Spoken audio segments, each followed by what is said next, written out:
SPI Logistics, daring to be great. Welcome into another episode of Everything is Logistics, a podcast for the thinkers in freight. I'm your host, Blythe Brumleve, and I'm happy to welcome in Mike Mikulik.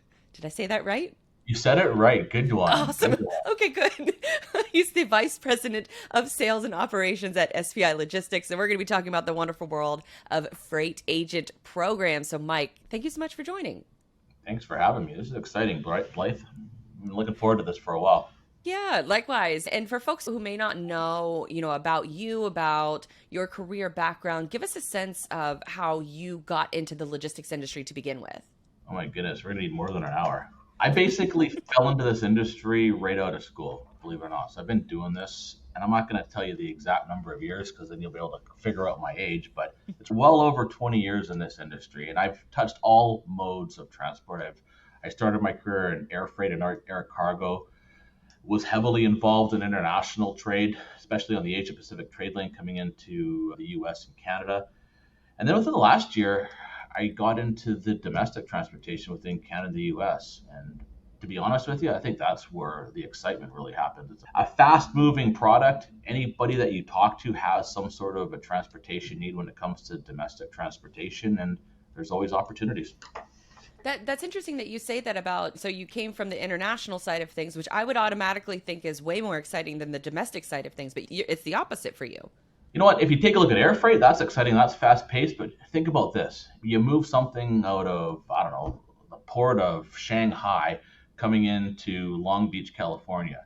It gets loaded, and then it's on a ship for 14 days, and nothing happens in between. And I found it's very much a commodity driven market. It's all about freight prices. And I just find it's not as exciting as trucking. Of trucking, is that your passion for trucking? Is that why it brought you over to SPI? Absolutely. For one thing, the model of our company is completely unique because we're strictly an agent-based model. So for us, I can't tell my agents what to do, but I can work with my agents to help them be successful. And I don't know, for me, obviously we all get paid very well, but what the big thing is when you help an agent grow, be successful, make a substantial income, there's a lot of psychic income in there. It's good for the head. I enjoy that. I enjoy winning. Absolutely. That's a great way to put it, because for full transparency for the audience, SPI Logistics is a sponsor of the Everything is Logistics podcast, the first sponsor of the show. So super grateful to have you guys' support. And one of the things we're going to be doing is having conversations like this in order to get those perspectives we're having this conversation with you, of course, to kick things off. But then in the future, your freight agents, and talking to them and figuring out what's going on with that in the trenches knowledge and what they're struggling with, what their challenges are.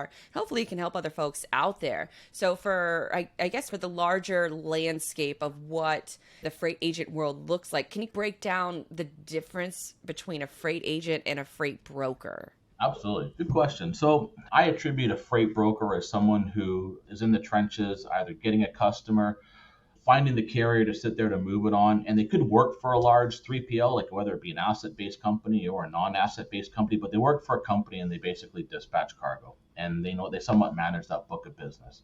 Now, a freight agent is usually someone who has their own independent book of business, and they work for a company under an agent model or under a straight commission model. That's how I attribute the difference, more so internally within our company. And so with the freight agent model, it feels like I've been hearing more about the freight agent model for a few years now, but has this always been maybe a stepping stone for freight brokers to aspire to become a freight agent? That's cool. So I heard about it, probably about 8 years ago, but I never even considered looking at it.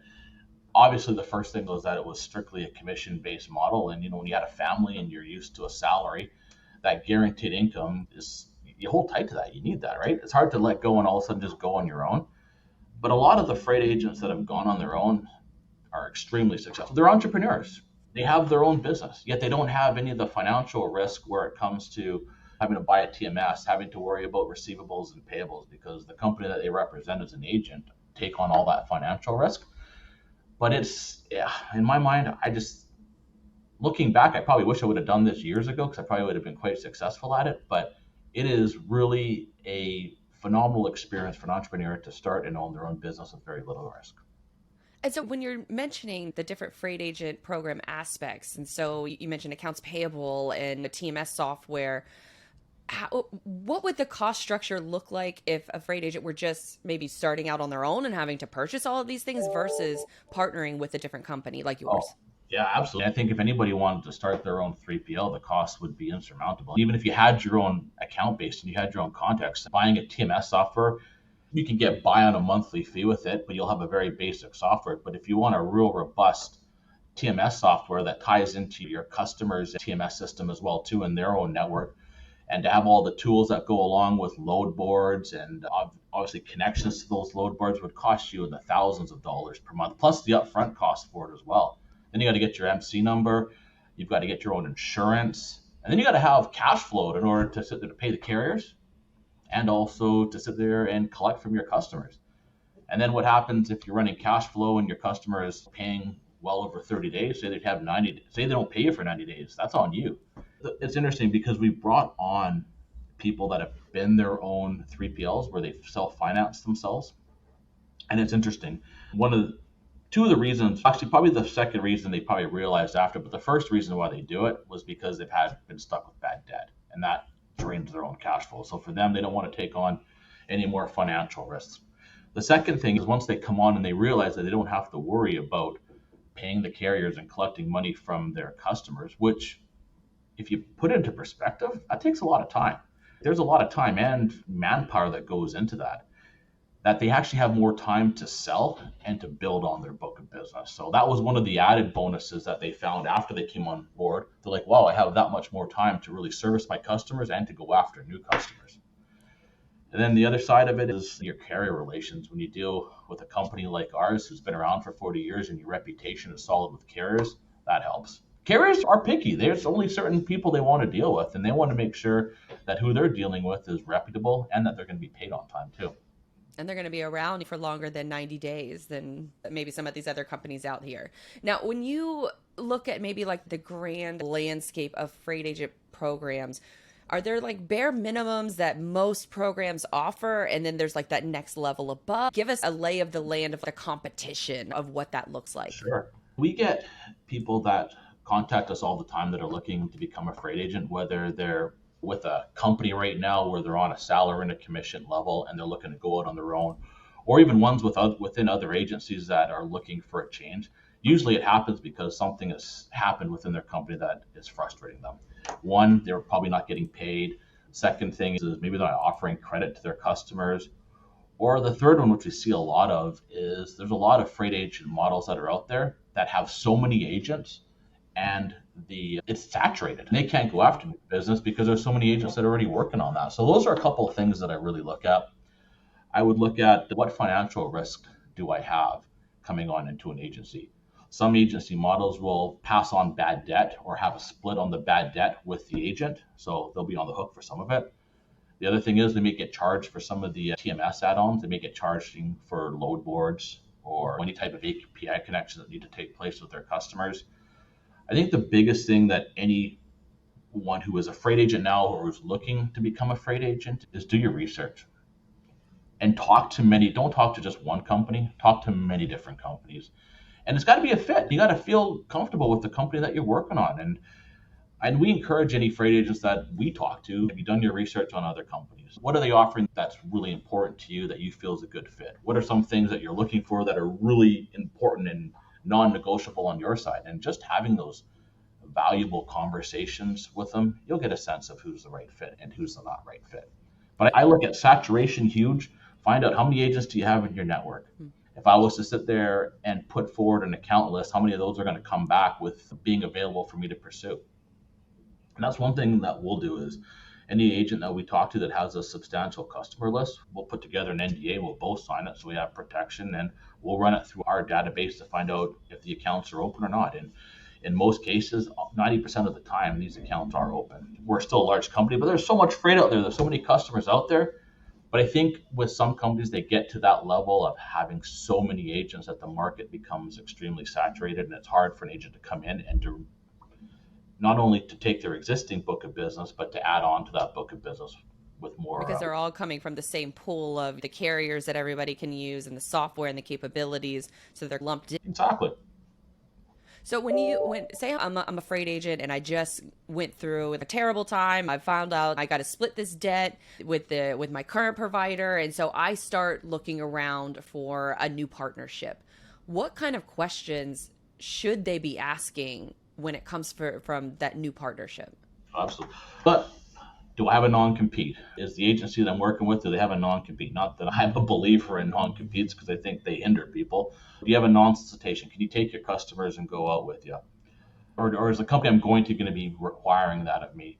What are they going to? What financial risk do I have? And ask them clearly. If the customer doesn't pay, who takes on that risk? Or if I am negligent with the load, who's responsible for that? All those are important questions. I'd even ask to see their insurance certificates as well too, so I know what kind of company that I'm getting myself involved in. I'd ask about how many vetted and approved carriers I have in the system, and what's your process for vetting and onboarding carriers. Is it automated? Which, if you're a large company, they should be automated, but are they automated? Are they following up when their insurances are due? All those kind of things are important questions. What's my training like? Oh my goodness, that's a big thing. How do I get onboarded? There's companies that'll sit there and bring the person on board, show them how to utilize the system, and never hear from them again. In my mind, that's a complete no-no.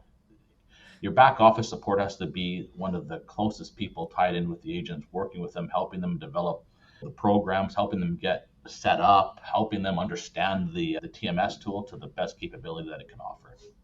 I actually want to get into a little bit of what that onboarding process looks like. So I'm a freight agent. I've done my shopping. I've done my due diligence. I've asked the questions, and I've decided, okay, SPI is the company that I want to go with. What does that transition period look like? Is it something that happens in 30 days, 90 days? Is it something that should probably realistically take a couple of years? Break that onboarding process down for us.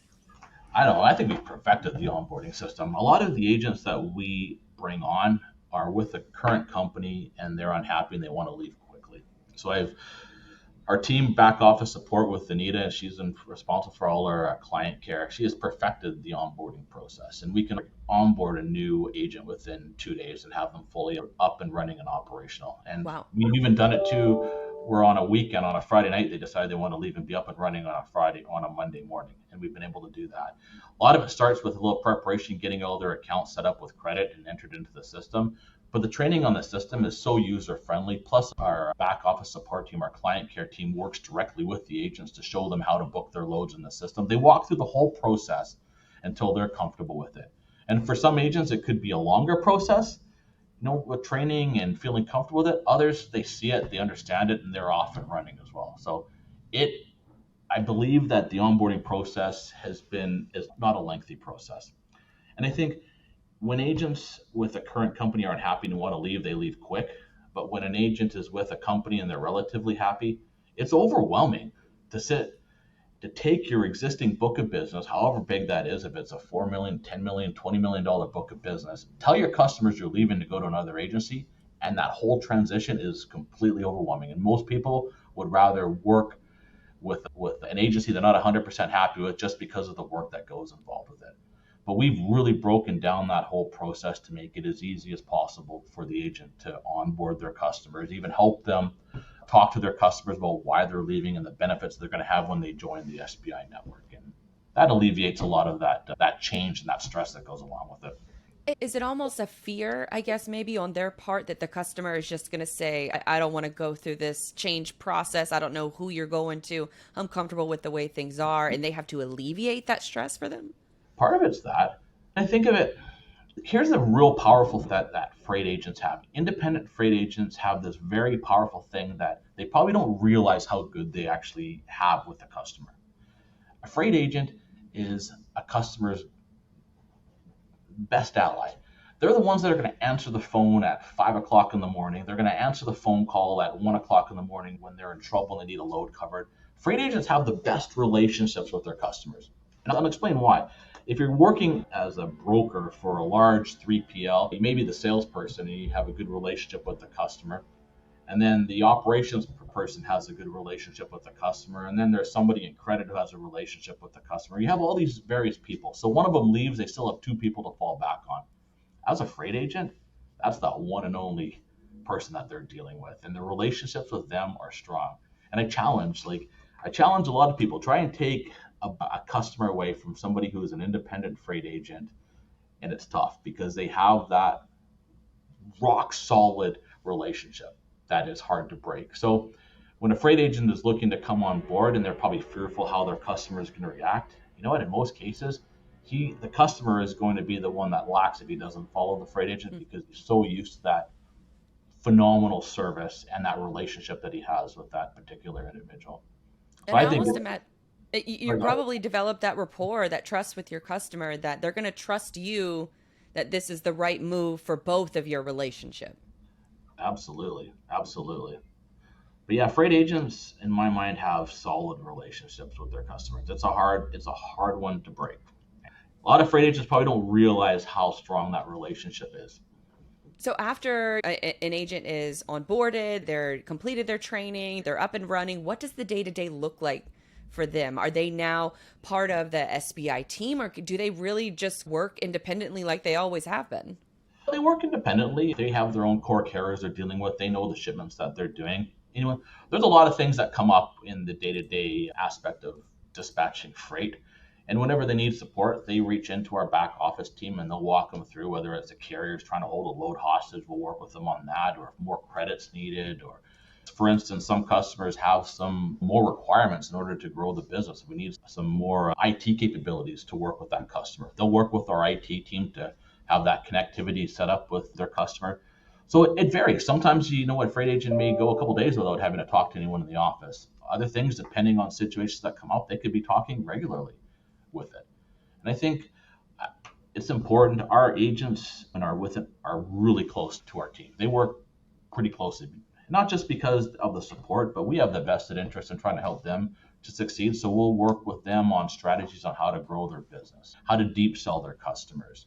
If it even comes down to it, we'll even go there with them to see their customers and try and help them grow and develop the relationship even further. And our freight agents love that. When they're sitting in an office all day long, for them to go out on the road may be a little bit overwhelming, but we'll always have the back office support of our corporate office to work with them and help them grow and manage their business. So you've mentioned a couple times about, I guess, the marketing and the sales efforts for freight agents because they're largely working by themselves and they're wearing a ton of hats. What, I guess, more successful programs or initiatives have you seen some freight agents take? Is it email marketing? Is it social media marketing? Is it just deep selling their current customers? Give us a sense of what those programs look like for them. Yeah, I am first and foremost a huge component of deep selling your existing business. And it's interesting when you've dealt with a customer for a long time and perhaps you haven't seen them for a while, going out there, visiting them and requalifying that business, you always find other opportunities. And in some cases, you may be only dealing with one person within the organization of your customer, and he handles one section of business, but there's other people within that company that handle other aspects of the business, which you may not even know about. So I find the deep selling initiative, and we work really closely with our agents on deep selling, and that's where a lot of them saw a lot of growth, was cherry picking off their existing account base has brought a lot of fruitful rewards. And we've helped them, our agents, through that whole process, trying to give them strategies on how to deep sell, what business to go after, how to do it, and we've seen success in that. On the marketing side of things, you and I have talked, that's probably why you and I are doing work together here now, is I think we were weak on some of the marketing that we were doing, but within the last year and a half, we've really put in a lot of effort and time.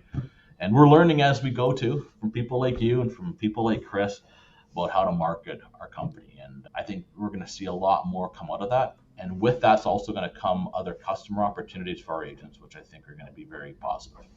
And so when you talk about marketing, is it really marketing the SPI brand, or are you helping the freight agents market their own business, or is it a combination of the two? It's a combination of the two. A lot of our agents have individual websites that are strictly tailored to their location and to the type of business that they want to go after. So we'll help build websites for them specifically for their independent offices. We market a lot too through LinkedIn and just other various avenues for trying to help customers come on, or new customers come on board within the network. And then we heavily market for other agents to come on board to our network. And I think boils down, not every agent's going to be the right fit for SPI, yet we're probably not going to be the right fit for every other agent too. And you know what? We get a lot of requests for people that want to or are interested in the SPI brand, and the ones that we feel are the right fit and it's the right fit for them, it works out awesome. But I think we are select. I hate using the word select. I don't want to hinder myself, but I think on both sides, you just got to make sure it's the right fit. And You then kind of have to. when you have a partnership that's the right fit and it's a win-win for everybody, those are the ones that grow. Those are the ones that flourish.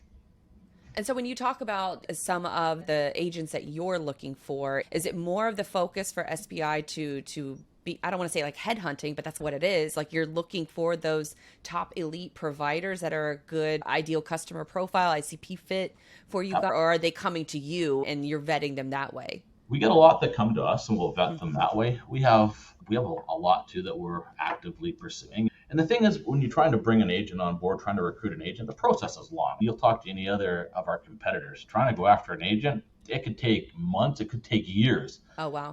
Why would they leave if they're happy? I find the time, and it's important obviously to keep in contact with them, because when something bad happens and they're upset, that's when they start looking. And that's your opportunity to try to have them come on to a different network.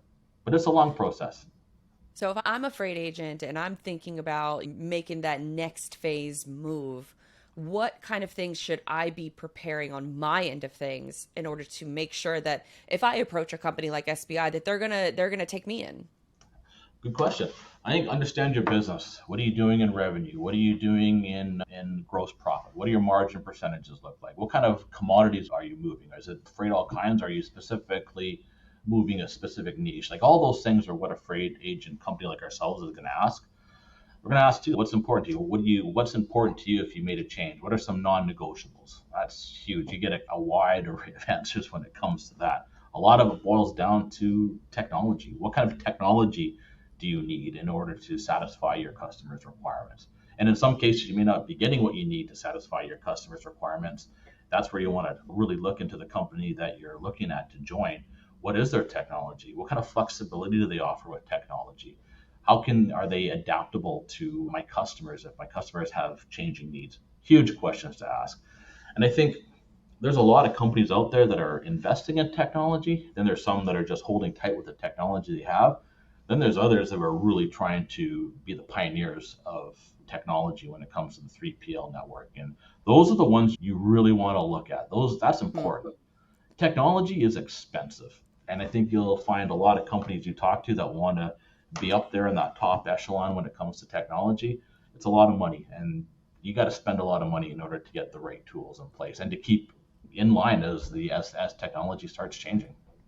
It's interesting. You go to Technovations at the TIA or other trade shows with regards to our industry, and every year you go, there's something new out there. So it's evolving. So we stay heavily at the forefront when it comes to technology. That's where the future is.